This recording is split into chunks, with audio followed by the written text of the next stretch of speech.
Hello listeners and welcome back. If you're a big reader like I am, you tend to follow a lot of reading channels or social medias. Now with this new month rolling out, you'll notice that all of those channels are starting to release their monthly reading wrap-ups. And as much as I read a lot myself and want to make my own reading wrap-up videos, I don't read as quickly as most of these other YouTubers, so I don't have as many books to present at the end of each month, making it a little difficult for me to do a reading wrap-up each month. However, upon thinking about it, I realized that even though I may not read too much in a month, I do watch a fair few movies each month. And this is where I got the idea to do a monthly movie wrap-up instead. And that's what today's video is going to be about. I'll take you through all of the movies I watched this month. Fair warning, there may be spoilers as I will be talking about key moments that stood out for me on each movie. But without further ado, let's begin. Here's every movie and TV series I watched in the month of January. First up, I ended up rewatching The Watch, starring Ben Stiller, Jonah Hill, and Vince Vaughn. It is outrageously funny, and if you have not seen it, I highly recommend. Next up, I also ended up rewatching Date Night, starring Steve Carell and Tina Fey. This is another good movie that takes you on a wild adventure with many fun cameos. Next, I ended up rewatching The Other Woman. It is a really good movie and is perfect in every way. If you haven't seen this movie, talk about missing out because it is just absolutely incredible. I ended up rewatching Pretty Woman as I was with my mom for the holidays, and it's one of her favorite movies, so I watched it with her and of course not complaining as it is a total classic.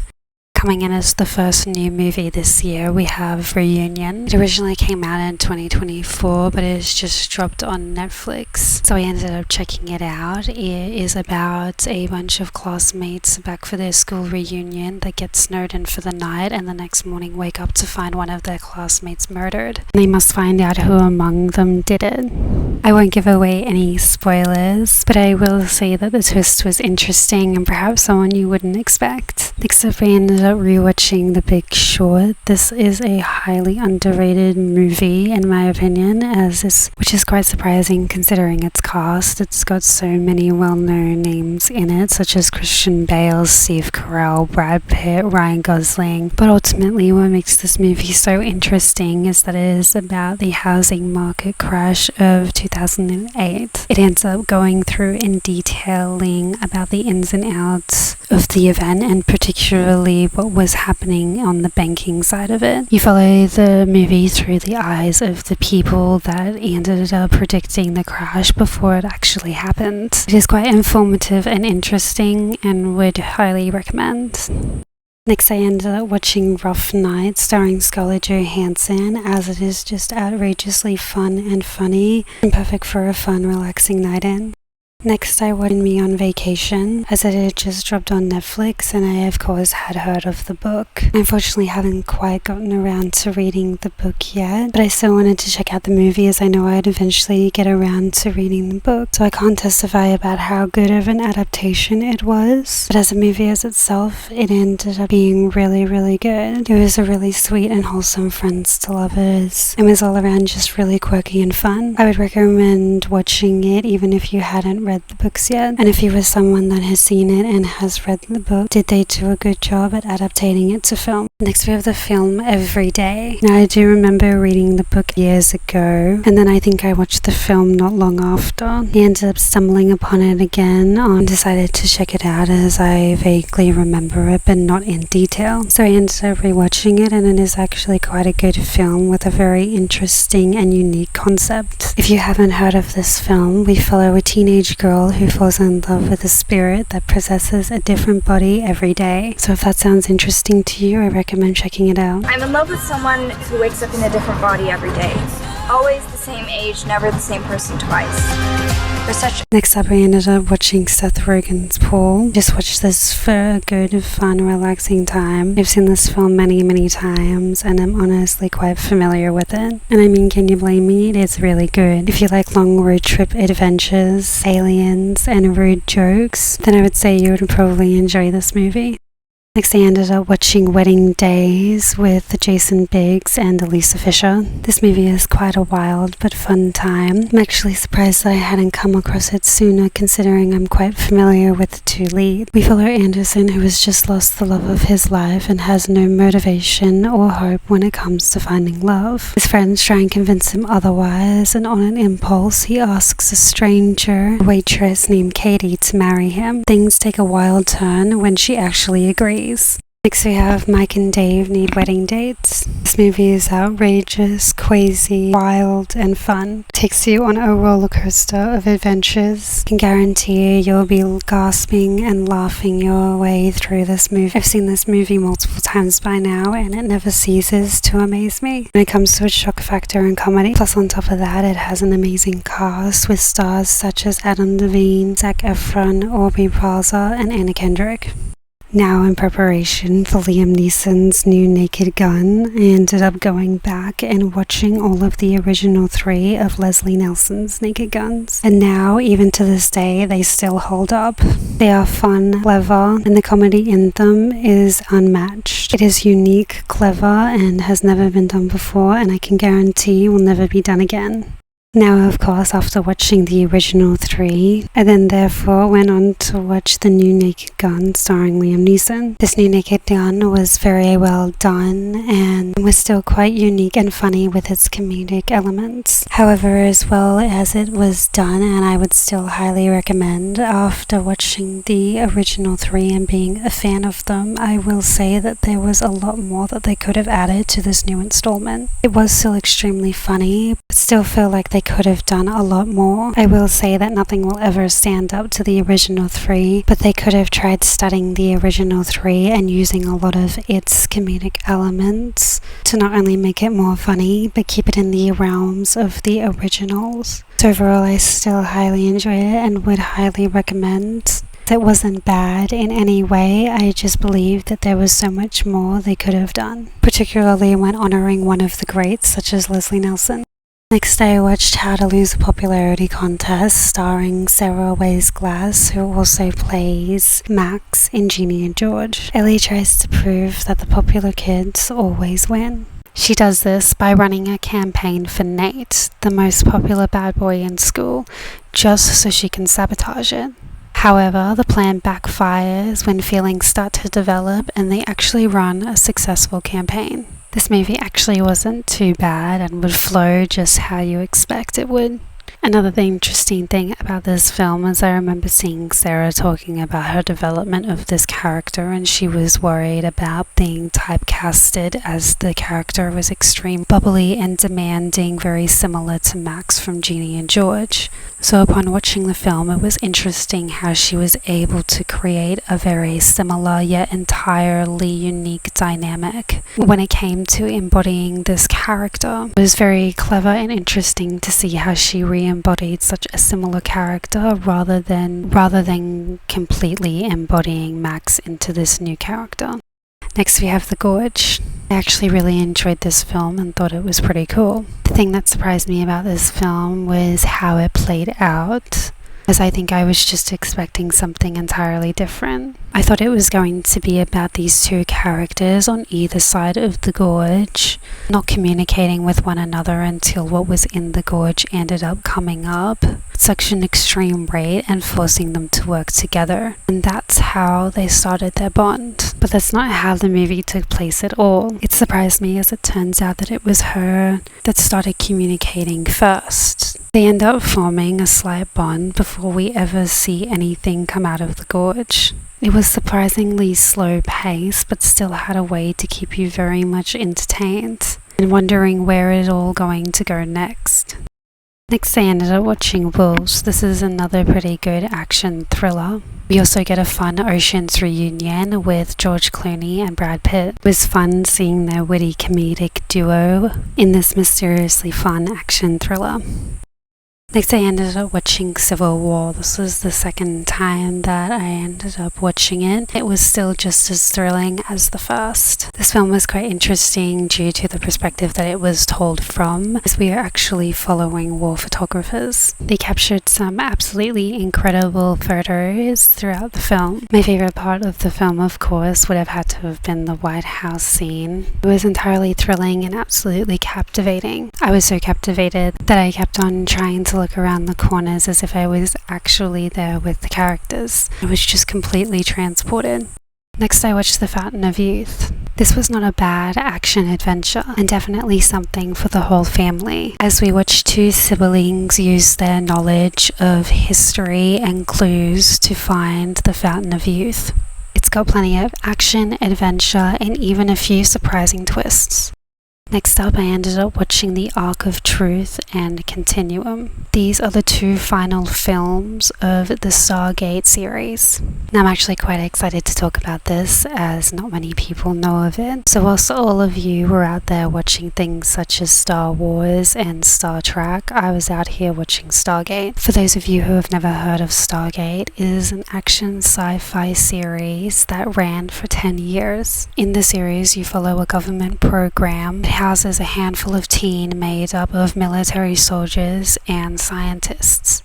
They discover a ringed-shaped device built by a race they call the Ancients. This device, they name the Stargate, creates a portal-like wormhole that allows you to travel to planets throughout the galaxy in almost an instant. I did not end up watching the entirety of the series again. My family did. However, I ended up coming in at the very end of their watch. And that's how I ended up watching the last two movies. First being The Arc of Truth. They finally find the ultimate weapon to destroy the aura. And then lastly, Continuum, where we watch them finally defeat the last of the System Lords, Ball. If you are someone that knows of or has watched the Stargate series like I have, comment below, as I have not found another person that has seen it outside of my immediate family. And with it being such a huge series, I just know there has got to be a fan base out there somewhere.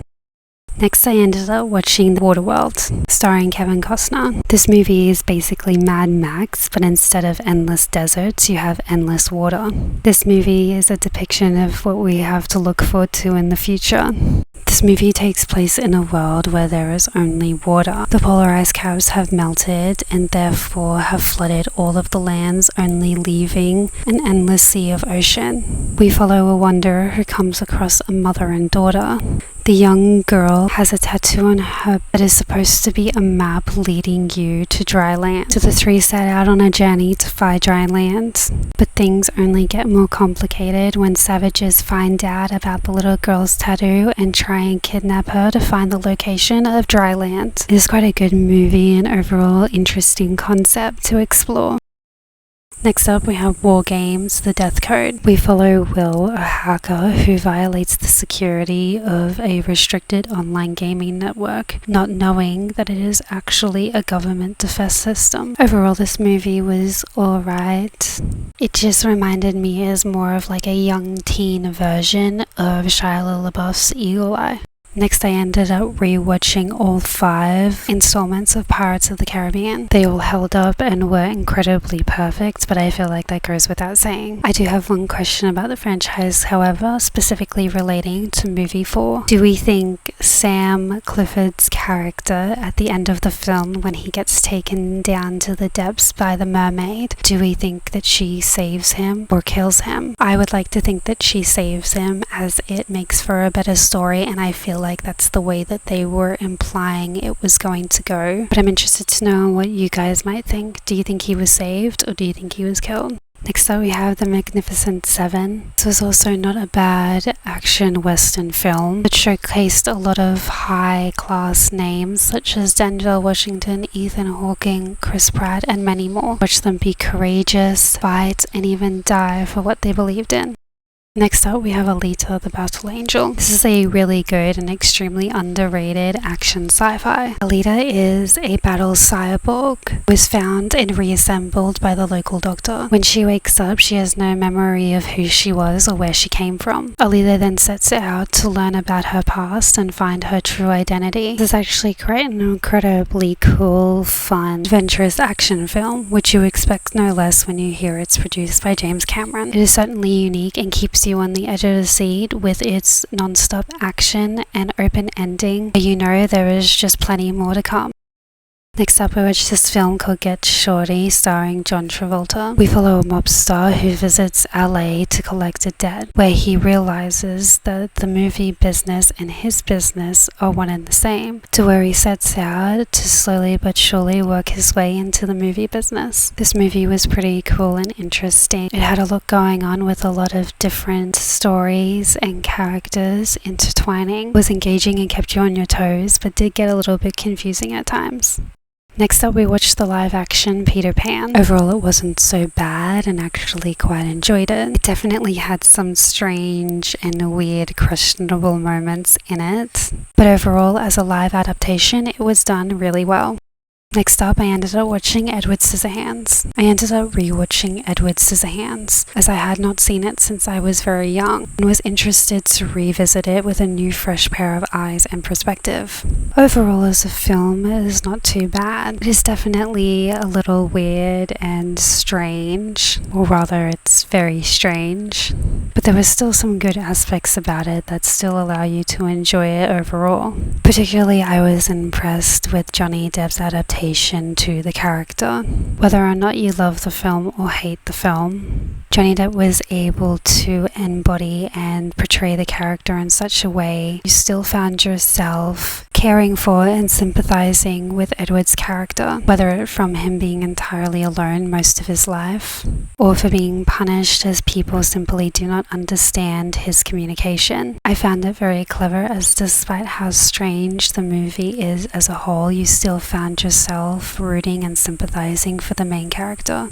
Next up, I watched Epic Movie. This movie basically follows 4 characters reunited as orphan siblings. As they set out on their adventure, they end up running into many obstacles. These obstacles usually take place in the form of a beloved classic movie character. This movie has tons of parodied references to favorite classics such as Charlie and the Chocolate Factory, Pirates of the Caribbean, Narnia, and many more. Overall, it was okay, but it was just really weird and strange. There were some funny parts, but it was mostly just strange. I wouldn't recommend not watching it, but if you're looking for a parody recommendation, I would definitely recommend something like Not Another Teen or Scary Movie before I recommend this film.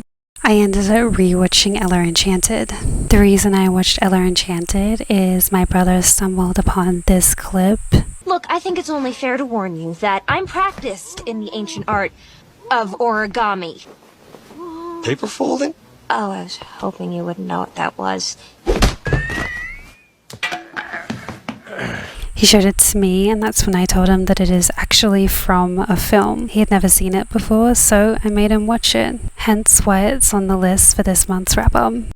Next, I ended up watching The Box, starring Cameron Diaz and James Marsden. We follow a couple who receives a mysterious box. They are then told that if they press the button on the box, they will receive $1 million. However, someone that they don't know somewhere will be killed. Overall, I guess morally, the movie was interesting as it was trying a bigger and overall message. However, in my opinion, it was just slow, boring, long, drawn out, creepy, and strange.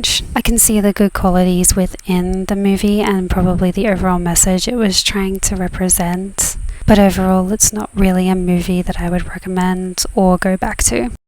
Next, I ended up watching 8 Below, starring Paul Walker. We follow Jerry and his sled dogs in the Atlantic on an expedition. All is good until a heavy snowstorm forces him to leave the base without his dogs. When the conditions worsen and he is unable to get back, the dogs are left all alone. This is a really good and definitely underrated Paul Walker film. To top it off, it was supposed to have been inspired by true events. It is adventurous, fun, sad, and overall bittersweet, and would highly recommend if you haven't seen it already.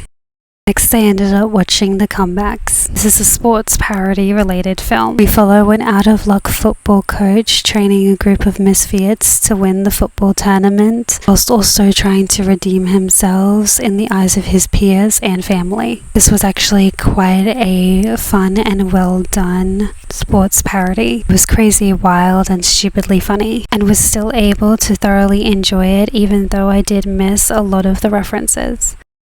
And finally, the last movie I watched was Wanderlust, starring Paul Rudd and Jennifer Aniston. After losing their jobs and being kicked out of their New York apartment, a young married couple decides to experiment living in a rural community and adapting to an alternate lifestyle. This movie was actually quite interesting and fun. It was a unique concept that consisted of many outrageous and wildly funny moments. I ended up tracking down and watching the movie purely from this scene alone. We should make love sometime.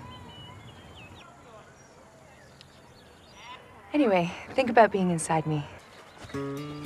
I just had to see in what concept this could possibly come about. Now upon watching it, it all makes a lot of sense, and would recommend if you enjoy crazy adventures, strange people, and wild comedy.